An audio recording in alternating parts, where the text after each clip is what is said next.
我係張培剛，係立法會九龍東選區嘅立法會議員。其實我服務社區已經有20年啦，一直都係服務九龍東、服務觀塘，一直都好熟悉街坊嘅民生訴求，好熟悉我哋嘅社區。我好希望大家可以揾到食，可以有屋住，出行易，可以病得治。其實我自己都覺得係責任重大嘅，因為市民嘅信任啦，將我送上立法會。咁我會將呢一份嘅壓力咧，轉化為我嘅動力，更好地不忘初心，去改善民生，去為市民服務。我入到立法會咧，我係會盡我嘅能力咧，去實踐我對佢哋嘅承諾。開始翻風啊，轉涼啦！多謝你。我哋要更加加把勁，更加做得好啲，為市民服務。係啊，你要努力啦。知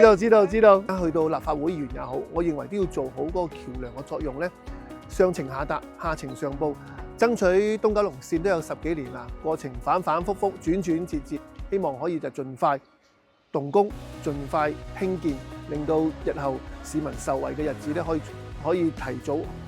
我係會盡快去邀約相關嘅政府部門啦，去了解下佢哋而家個進度去到邊度。因為按照之前政府嘅講法，佢哋今年係會招標，咁啊我都好想佢哋招標佢哋嘅一啲嘅內容啦，有冇包括埋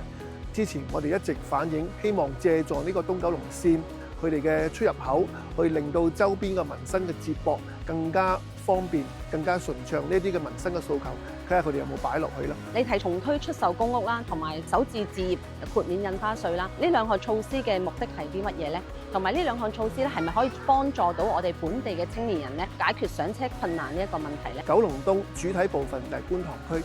觀塘區就係全香港最貧窮嘅社區。因為我自己覺得就係公屋咧係佔咗好大一部分，改善貧窮，希望俾佢哋買翻自己嘅公屋單位咧，令到佢哋嘅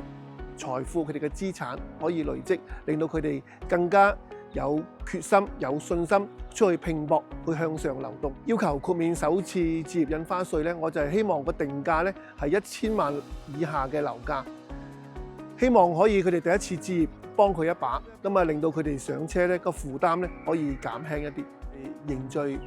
大家對社會嘅向心力啦，去促進和諧穩定，可以改善到民生啦，釋放到經濟嘅活力，改善貧窮，助力佢哋向上流動。呢啲民生問題可以解決得到嘅話咧，就係令到我哋香港，令到我哋九龍東再出發。